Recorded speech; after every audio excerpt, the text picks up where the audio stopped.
What inspires you in your many roles as a wife, mother, creator, and entrepreneur? I'll get inspired by another creator, right? And just being like, man, she's amazing at what she does. It's predominantly on the social space where I find my inspiration by looking at other creators and what they're doing. Isn't this the dopest shit you ever heard?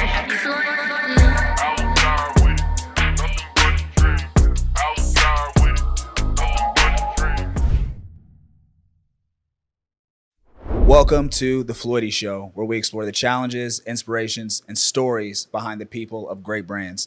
I'm your host, Floydie, personal branding coach, talent manager, and entrepreneur, and I want to thank you for tuning in. If we're able to provide you with some value from this video, please make sure you subscribe to the channel and drop a comment below.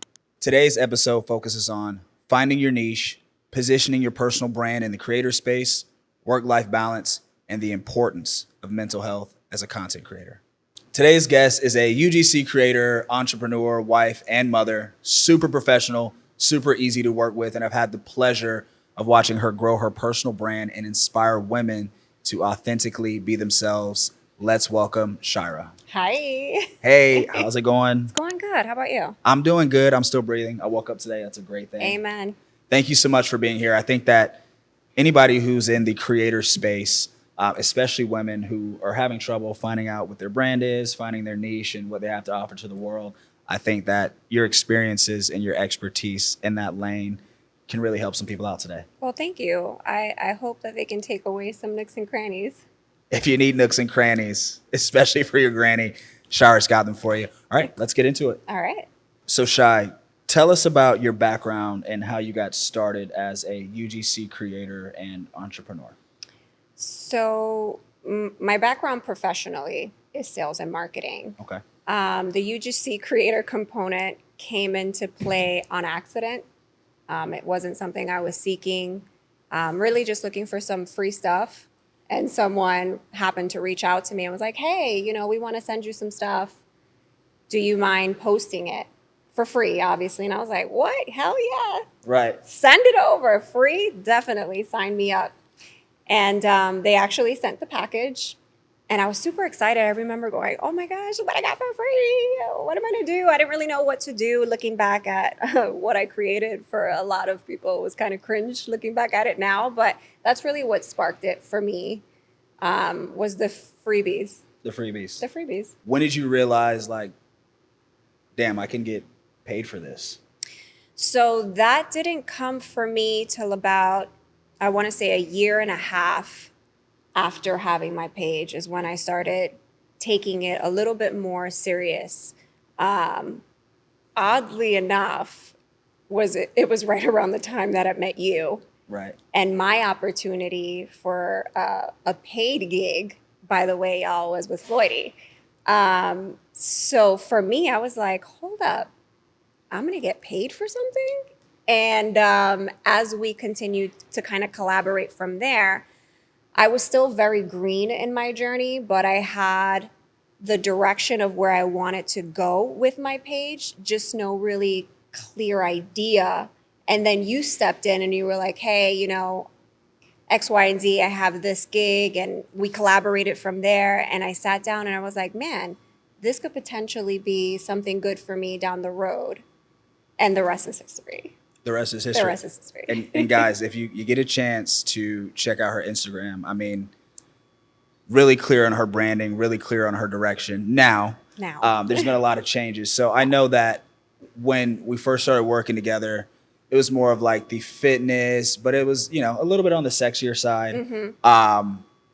What inspired you to kind of be like, you know what, I'm going to go more of, I guess, a conservative, more into the fashion route? What sparked that? Yeah, I learned really quickly after deciding, hey, this is the route that I want to take, that brands weren't just looking for a pretty face and what type of content you could produce. There was a lot of analytics that go into it. Hey, send me, your demographics, send me your reach. Reach wasn't an issue. Engagement wasn't an issue.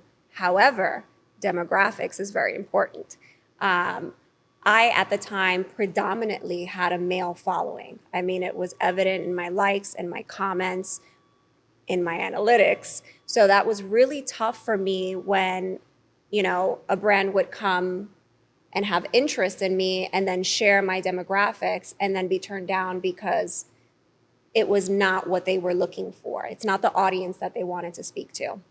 So I lost a lot of opportunity because of that. And a lot of work and continued work goes into changing that kind of direction.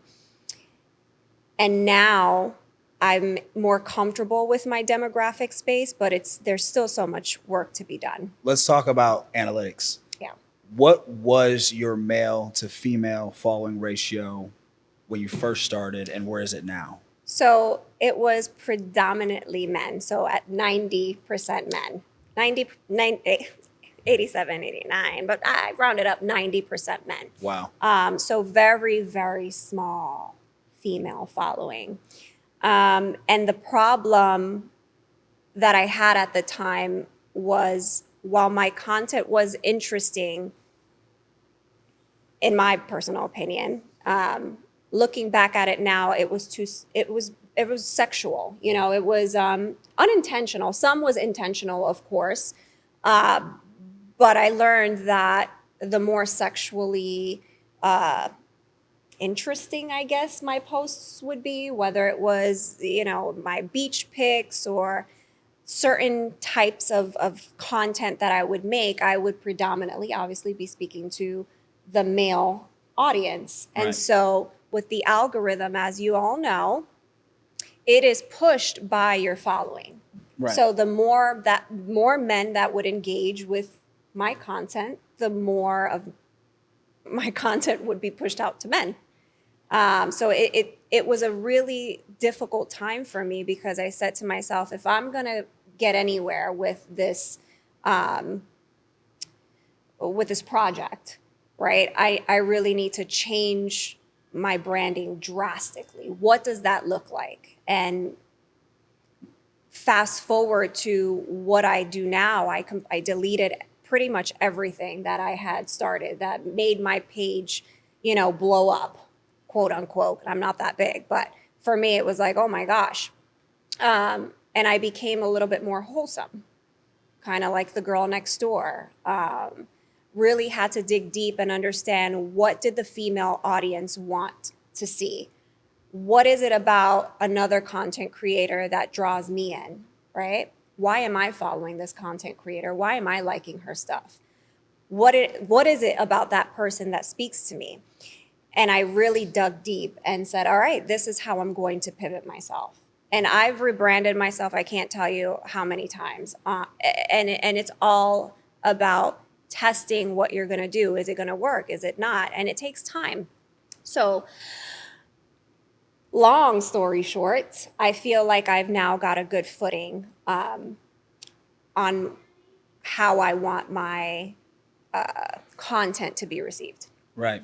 And so what you said you were at 90% male, 10% female, give or take. Where are you at now? I'm at 41% female. 41% female. Now, I still have a higher male following, but they don't engage as much. They don't even comment anymore. And they are dropping like flies every day, which is great, right? Yep. I'll get so excited. I'm like, oh my gosh, my page, it made it to 180, one day. And in 2 days. That's 180,000, by the way, guys. In 2 days' time, I had dropped to 172. Right. And I was like, what? And I was like, all right, it's okay. Bumped it up 174, dropped it back down. And it's been pivoting in that direction between the 175. Now I sit at 178, and I'm still losing every single day. But it's an uphill battle, because I still have that male following. My content's still being pushed out to men, but I'm speaking to women so much more than what I used to, that I'm okay with the influx and then the decrease, because I'm purging my following of people that I no longer want to speak to, that no longer serve me. And I am certainly not serving you in any way that you want me to serve you. So I get excited when I lose followers because I want to have a following of people that follow me for a reason other than The can way I you look. curse? Yeah, absolutely. This is the fucking Floydie. This is the fucking Floydie show, by the way. I don't know if you guys know Floydie. I try to be all proper, like, okay, what's the non-curse word?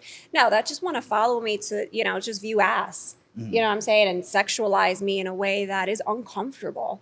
And it takes a lot mentally because I'm married, I have children. And of course, if you come to my page now, you'll see little nooks and crannies of my family, but Right. I don't put my personal life on there. So you will create a narrative of whatever that is that you want to create because you don't know me. But now I do include them because I want people to know, like, I'm married, I'm a mom, I have children. I'm not interested in, I don't know, your weird little, Advances. you know what I'm saying? And I still get them. And it's so annoying because I don't know what else I'm going to, I can do Right. other than continue to speak to the female Right. audience. And I think that you're doing a really great job of that. Thank you. Especially just, showing the family a little bit more. Even on my page, I've been doing that as well. Because I know we get caught up in this, I'm a UGC creator and I'm, on social media, but personal branding is personal. Right. Right. So we want to add those elements into the presentation of our brand. And you've been doing a great job of that. Thank you.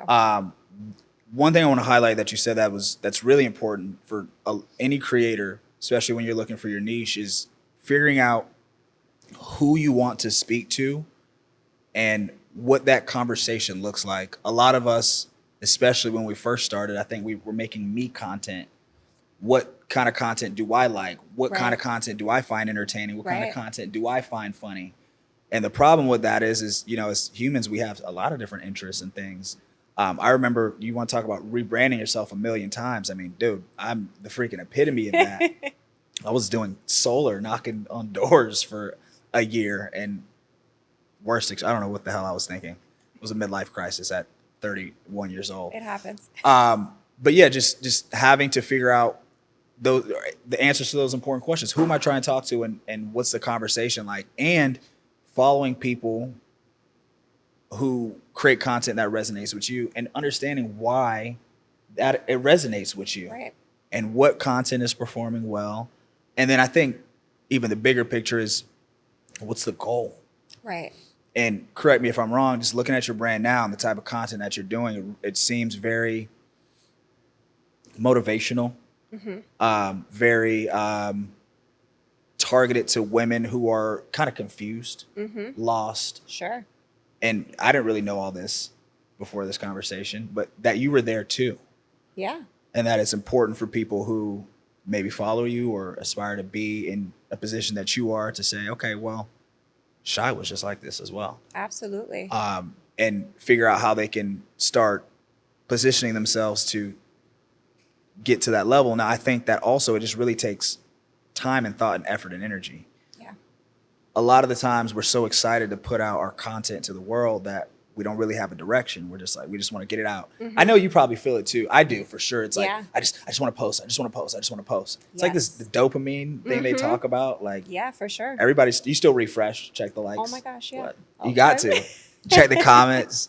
So I think that's going to be natural. But if we can get away from wanting that dopamine hit and wanting more community, and I think that's why you're okay with losing followers is because they're not a part of your community. And being somebody that deals with a lot of brand partnerships, that's what these brands, even if they don't know it, that's really what they're craving. Yeah. They want to go somewhere to a person or influencer, UGC creator, that has the audience that they're already looking for. Right. These people already trust you and your brand and what you're doing. How can they attach their brand to yours? At the end of the day, increase sales or brand awareness or whatever. There's some mission with each campaign and partnership. So you've done an amazing job of that. Thank you. So kudos to you. I appreciate it. I'm still learning every day. I mean, it's important to not get too full of yourselves now. ladies. When I started, I had no direction. I had no one to say, hey. I mean, I could have thought of a few people, but eh, how could family's not always the answer. I'll just leave it at that.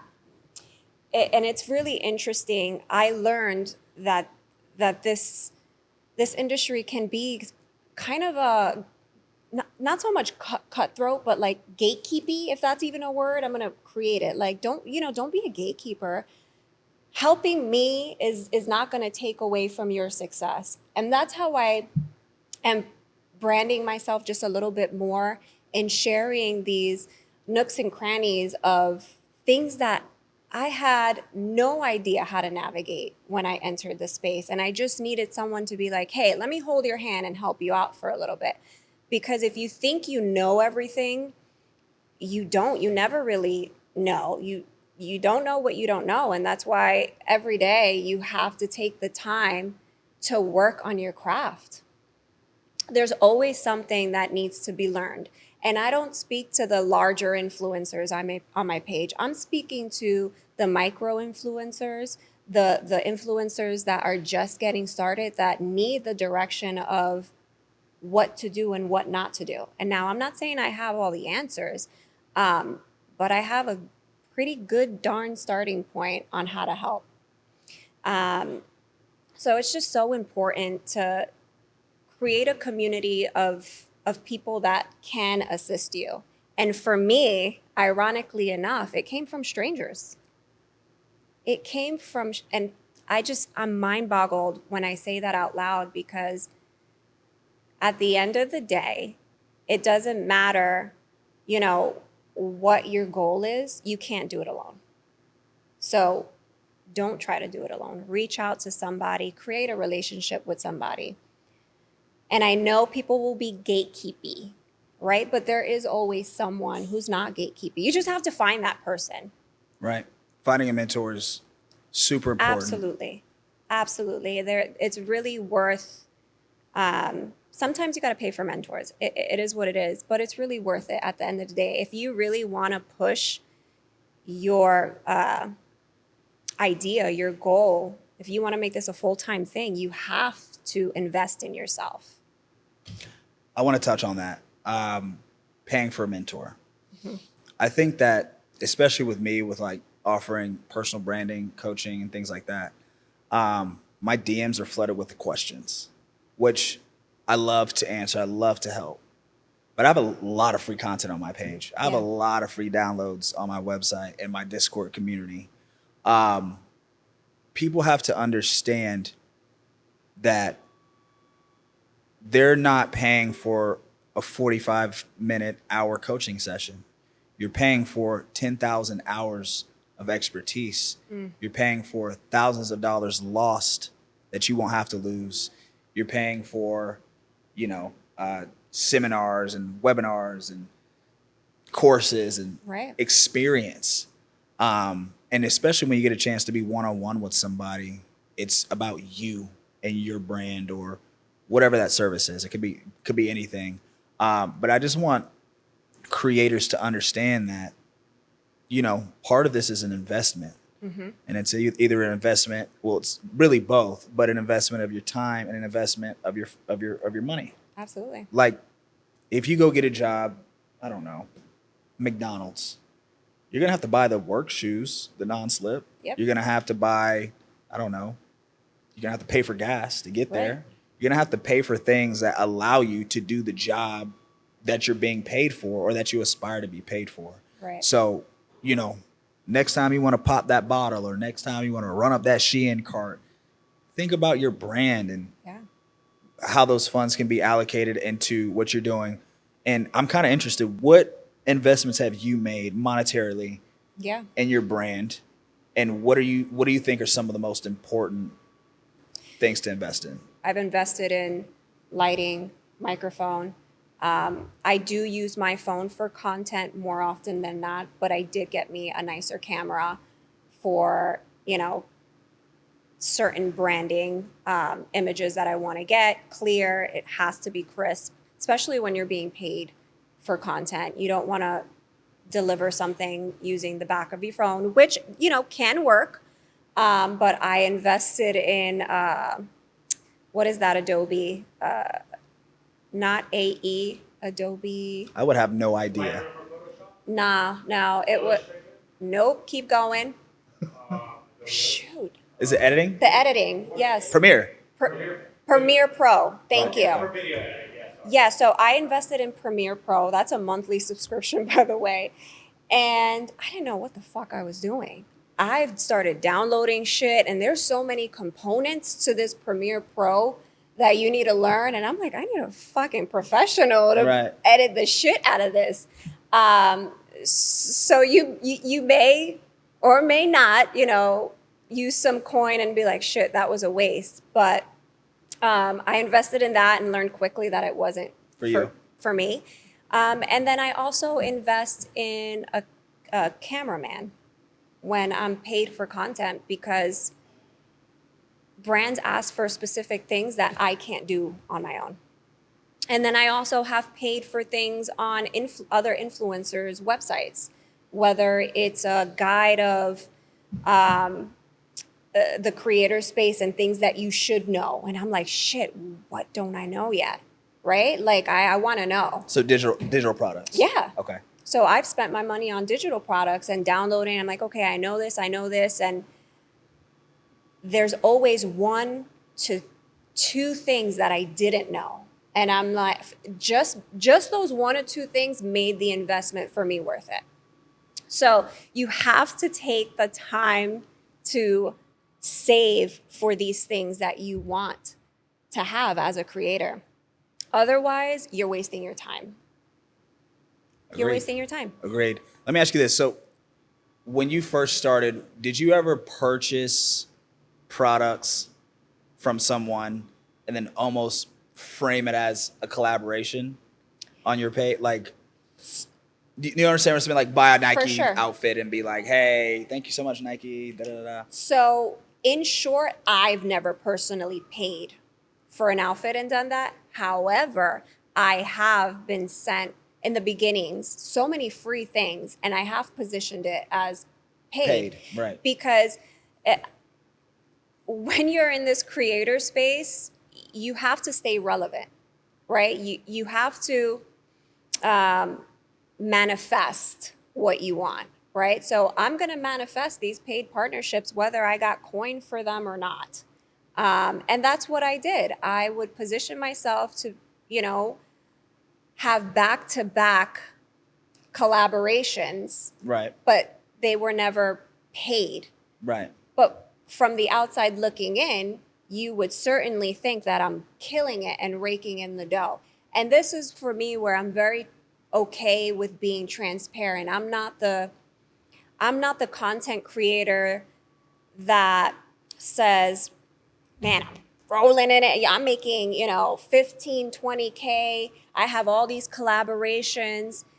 And when I see other creators spewing all these numbers out online, like, I don't know, I find it tacky. You know what I'm saying? Like, you can tell, okay, there are influencers and creators that are up there in numbers, like, girl, I know you making the money. But for the humble ones, I'm humble. I'm not making that money. I'm not a full-time content creator. I have a job. I have a 9 to 5, Monday through Friday, people. And that's okay. And that is okay. That's okay. It's okay. It's okay to say that you got your outfit from Nike, right? Thank you so much, Nike, for whatever. Because you have to start somewhere. You have to start somewhere. So don't wait for the collaboration to come. Right. Create your own collaboration. And if you need to buy something and say that, hey, thank you to whomever, Sheen, whatever, do it. Right. You have to tell a story. It doesn't matter if the story's true. We don't know that. I tell influencers all the time, take the free product, especially if you like it. Don't do something that you don't like or you don't enjoy. Right. So important. Take the free product. You're gonna post some shit for free anyway. Right. You post all day, every day for free, all day. Right. So why not take the product and thank that company and do a shit ton of those? Yeah. So now when another brand comes to your page and they see all these partnerships you have, oh, this is what I usually get for this. They can't combat you on that. Especially, here's the kicker, if the content performs well, now you can go back to that brand and say, hey, dude, we just had 25,000 views on this content that I created for you. Yeah. Let's do it again. It's going to cost you $500. Yeah. Right? Yeah. People don't take that into consideration. They just want that money right now. They want it right now. They need to have it right now.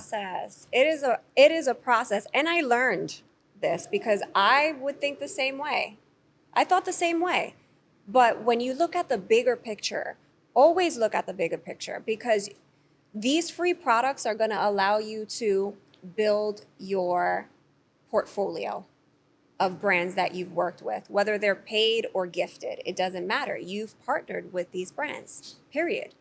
So as Floydie said, as you said, when another brand comes around, they don't know if it was gifted or paid. Right. They just see that you partnered with X, Y, and Z. Start building somewhere. It doesn't happen overnight, but you got to start at the freebies. You have to. You can't jump to just paid. Thank you from somebody who's really doing their thing. Still has a 9-to-5, but still makes some money off of creating content. I think that another thing that is so fucking annoying with creators is this like inflated mindset of like their following versus like and what they want to be paid. Yeah. So, people will be like, oh, I want X amount of dollars for this deliverable. I'll be like, okay, show me something that you've done before that would warrant that. Right. Right. I don't say it that way. I'm just saying, send me some examples. There'll be sometimes they don't have any brand partnerships on their page, but you want all this money. You've never done a brand partnership. And here's the crazy part. The real way you make money in influencer marketing or as an influencer is continued business. Right. I'd rather get paid $2,000 12 months a year than $5,000 one time and that brand never want to fuck with me again. Right. Because my content didn't perform. Because here's the thing, as a brand, as a creator, you have an audience that trusts you, you have a community. But with any product, you have to introduce it multiple times. Right. So the goal is to get this deal that, hey, let's do 3-month thing. Let's do a 6-month contract. Let's do 12, whatever the case may be. We get this continued business because now we have an opportunity for growth. Yes. If you do one time and it flops, but you charge all this money and they never want to work with you again, then you miss opportunity to make more money on the line. Another huge way that people miss out, on the freebies is one thing that I do with a creator that I manage who I've been sending her all your shit. I'm like, dude, she's really flipped her follow. Same position as you, 90% male, 10% female across all platforms, YouTube, Instagram, TikTok. We're really trying to like change that audience, what her audience looks like. It's going to be an uphill battle, but I think using some of your strategies, we can do that. So Shy, what inspires you in your many roles as a wife, mother, creator, and entrepreneur? Man, inspiration. I would be lying if I pinpointed one thing, right? So I'll get inspired by another creator, right? And just being like, man, she's amazing at what she does. Or I'll become inspired looking at the bills I need to pay at the end of the month. Let me get my ass up and create some shit. So inspiration for me, in all realness, it comes from so many different facets in my life, right? It comes from those bills at the end of the month and how I'm going to, use my craft to make a little extra money. It comes from other influencers that I see in the space and I'm like, ooh, I want to try that. You know what I'm saying? Like that's dope. Let me write that down. Let me save it. You know, I have a folder on Instagram where it's like social influence ideas. And they're all other people's ideas that you have to make your own. You can't steal somebody's shit. But that I use as inspiration when I go to the drawing board and I start to write out what I want to do. So, in short, it's predominantly on the social space where I find my inspiration by looking at other creators and what they're doing. Talk to me about, let's talk about your husband. How did you guys meet? Oh my gosh. First of all, I didn't even like his ass in the beginning. I thought he was cocky as fuck. But we met a little bit over 16 years ago at a restaurant in Times Square. I worked as a front desk host at Dave & Buster's. And he came walking in to be a fucking busser. And I remember him walking in and he was like, hey, I'm here for an interview. And I was like, yeah, go right on up. And I kid you not, verbatim till this day, I remember watching him go up the escalator and be like, damn, I hope they hire you. Fast forward, I got to know him a little better and I was like, oh no, like you full of shit. You know, I like a humble guy. Like, don't think you could just get whatever you want. And I was seeing someone at the time, right?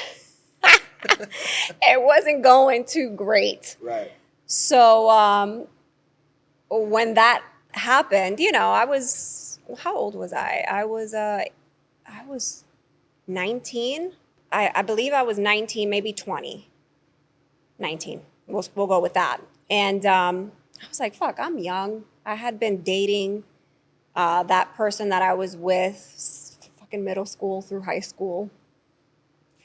And I was feeling bold one day, you know, as a front desk person, I had the roster of everyone who worked that day and it had their cell phone numbers, how to contact them. So I was like, oh, wow, his number's here. So I sent him a text and I was like, hey, so you want to hang out? Wink.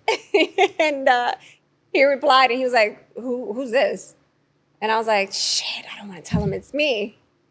And he's going to think I'm weird. You know what I'm saying? Like, I just come out of left field. And I was like, oh, fuck it. It's Shyra.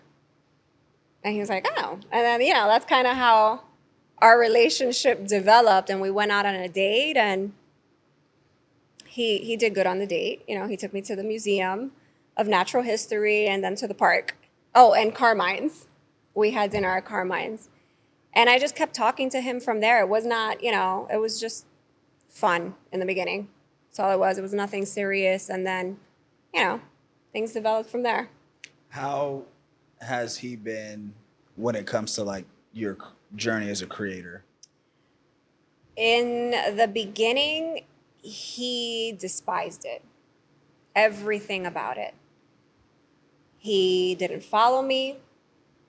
He would question everything that I did. It would upset him when I would pull out my phone, you know, to do the, hold on, you know, don't touch it. Let me get, you know, this picture first. Phonies first. Phonies first. Or even when I would say, hey, can you record this for me right quick? Oh my gosh, forget it. I bet. It was like World War III asking him to do a task for me. But now fast forward, right? Now that he has seen how much I've grown and how much I've pivoted from the male space, because as a man, that can be really uncomfortable. And he shared that with me a year or so after the fact, you know, of dealing with, I'm like, man, why are you always being such a hater? Like, just record. And finally, he was just like, look, he's like, it's uncomfortable for me to see all these men commenting on your photo and, you know, saying the shit that they say. And that resonated. I was like, what? Babe, like, I didn't think that, you know, I come home to you every night. And then he's like, you know, you don't even post us. And I'm like, wait, what? They're like, you mad because I'm not posting? I'm like, get out. So he hated it.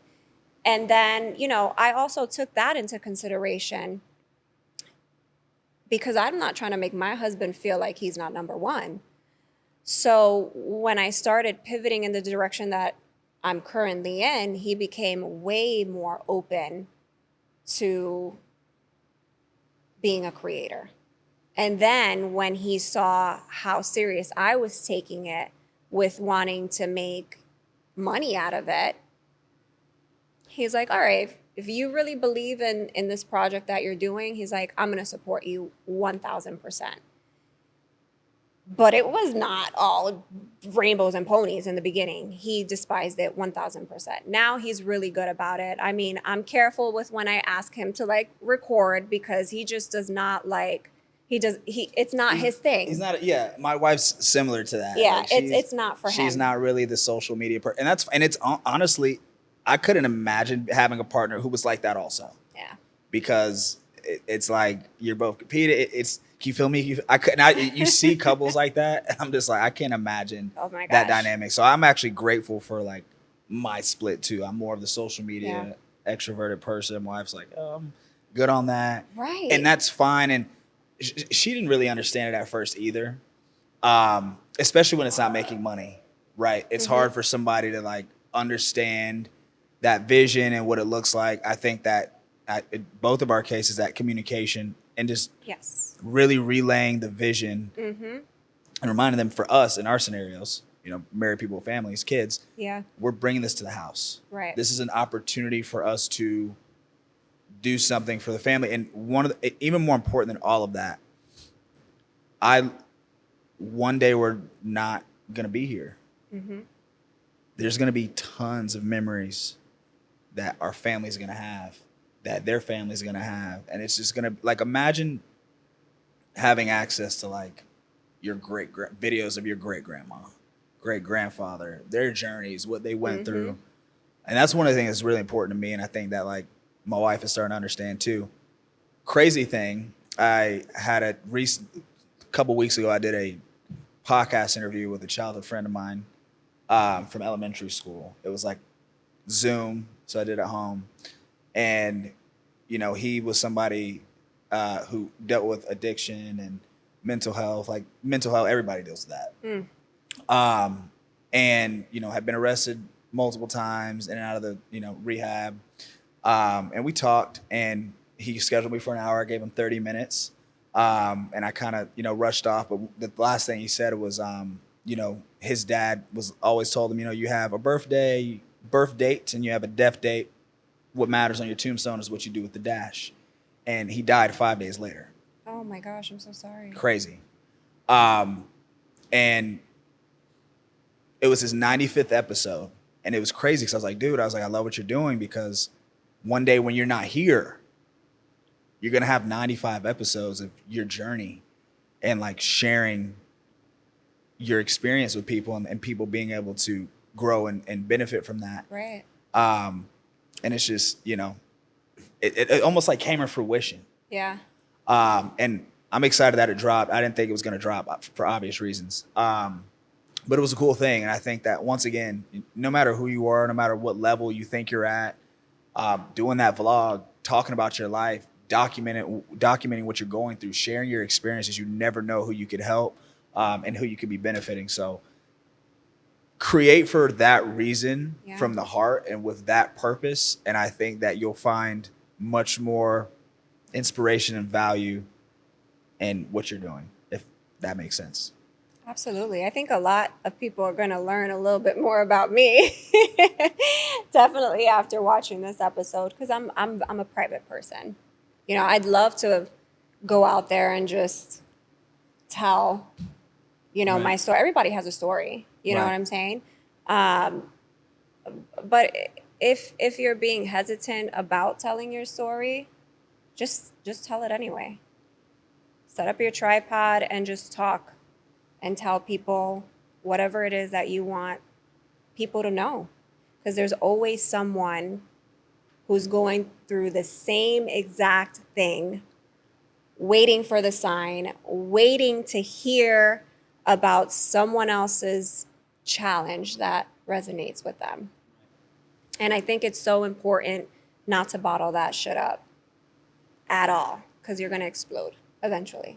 And that transitions us into mental health and being in the creator space. Obviously, there's the pressure of creating the content. There's the pressure of getting the okay on the deliverable. There's the pressure of having to create when you don't want to. Right. And then there's the pressure of once it's posted, dealing with internet trolls, dickheads. Yep. How do you, I guess, find a healthy balance in being the creator and the person you want to show up as for your audience, and then also like just taking care of yourself?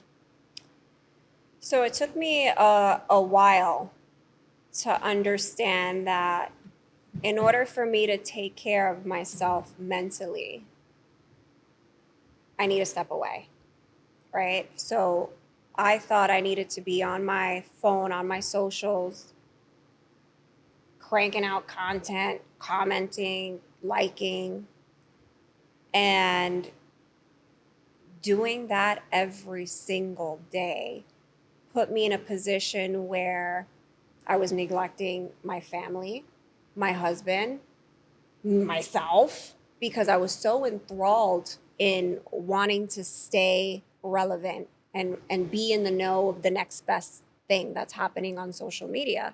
We all know that it changes daily. And it also affected my work. I learned that in order for me to be a better creator, a better mother, a better wife, me personally speaking, I need to step away from the socials. Meaning, yes, it's still there as an app, but I do not go on. My mind tells me when I need to take that mental break. I become sad for no reason, right? Because for me, I'm constantly trying to write what I'm gonna do next.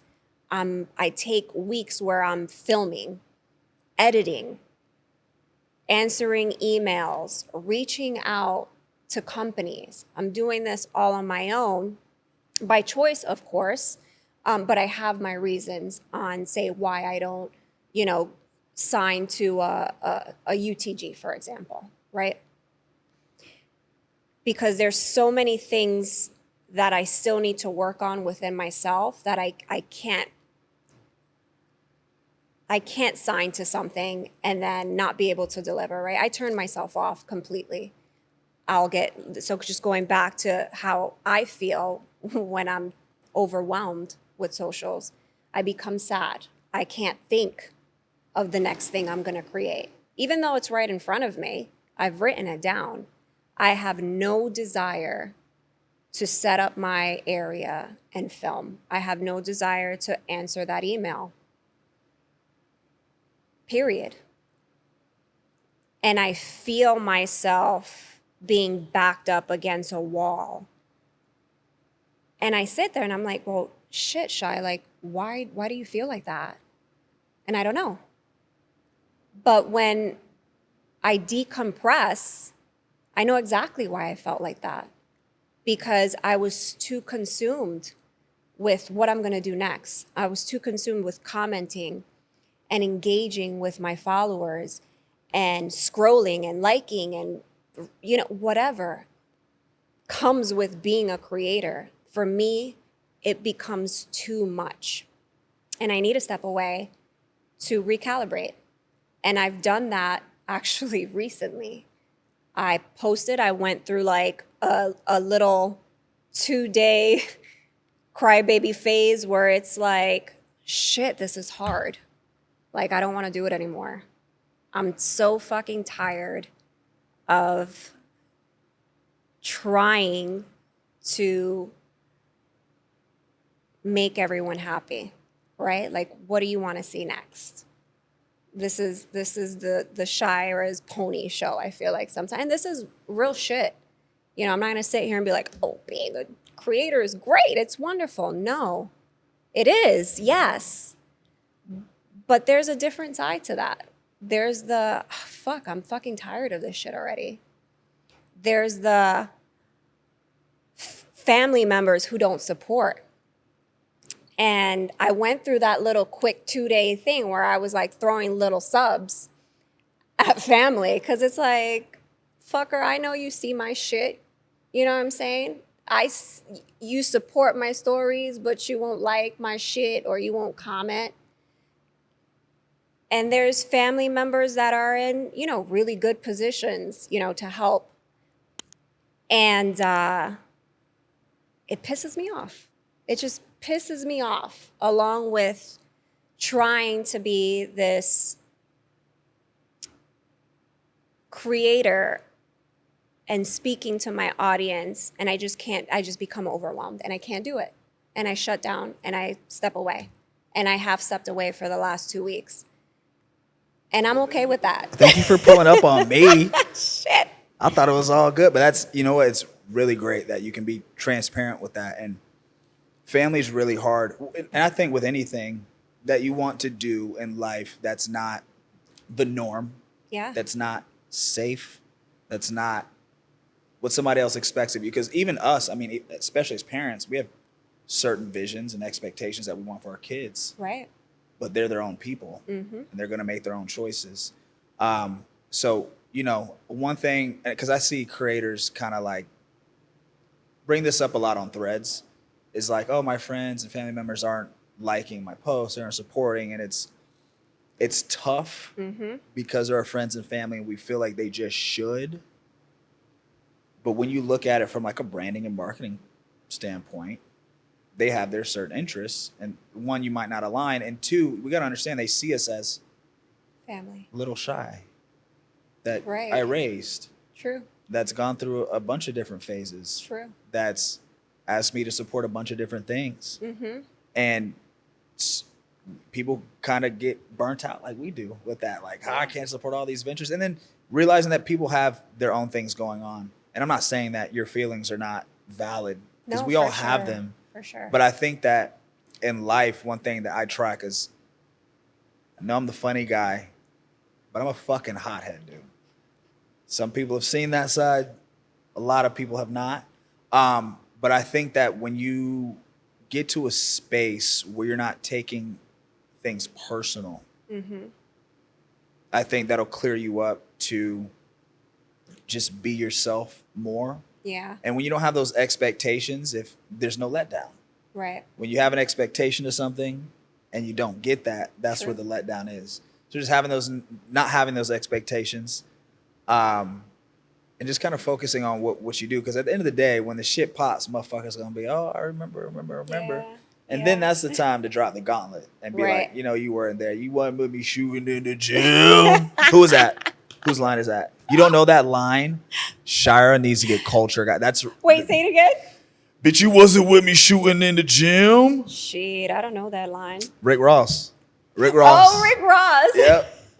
No. That was Drake. That's a Drake line. And then Rick Ross. Yeah. Bitch, you wasn't. No, that was Ross. You're right. I said Ross in my head. You're right. No, it's Drake, because he said, Kobe, my nigga, I hate it, had to be young. Bitch, you wasn't with me shooting in the gym. The Ross was ad-lib. Bitch, you wasn't with me shooting in the gym. Yeah. All right, close enough. We got to get her on that song. That's an old song. And then lastly, what one takeaway would you give, not even to a creator, but to any young woman who is just kind of confused at what she wants to do in her life and what her direction is? What advice would you give to that young lady? If I had to, and not meaning in the social space, Not just in general in life. So, I mean, in life, I'm 37, y'all. So I've gone through several different phases in my life, and I think it's important to not do that thing that you want to do. So many times you think about whatever it is, hey, I want to do this, but you don't do it because you're afraid about, what your family's going to think, what your friends are going to think, how life is going to view you. Just do it.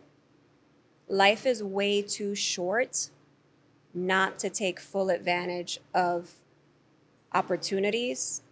Life's too short to not take full advantage of your youth.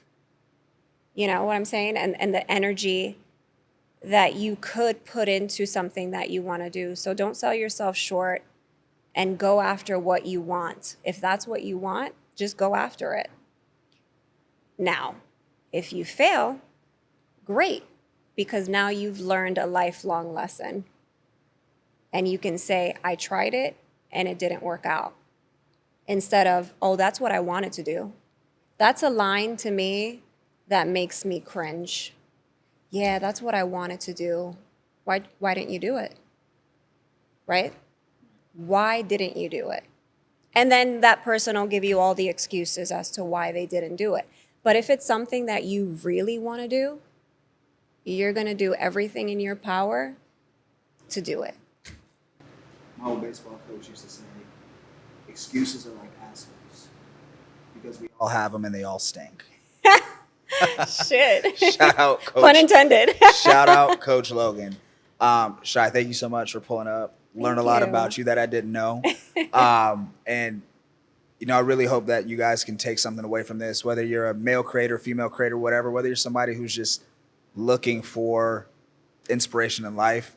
I hope we provided you some value today. Make sure you subscribe to the channel. Make sure you like, comment, all that stuff. Shy, where can everyone follow you on social media? I am on Instagram, Shyra, SHYRAMG. M as in Mary, G as in girl. Shyra MG, and that's the main platform, right? That is my main platform. Okay. I have what's that other one called? I have a TikTok, but I it's too much, you know? Follow. Yeah, I can't get TikTok. I don't much. I don't know. I'm still trying to figure out TikTok. Anyway, make sure you guys follow at Shyra MG on Instagram. She's had everything linked there. Stay up to date with what she's got going on. Really cool stuff. And we appreciate you guys being here. Thank you so much. Like, share, subscribe, do all the shit that you do on YouTubers videos for us, because this is new and we're trying to provide you guys some value. And once again, thank you for being here, Shy. Thank you so much. And Thank you. I appreciate you having me. absolutely hope to see you soon. Same. Isn't this dope?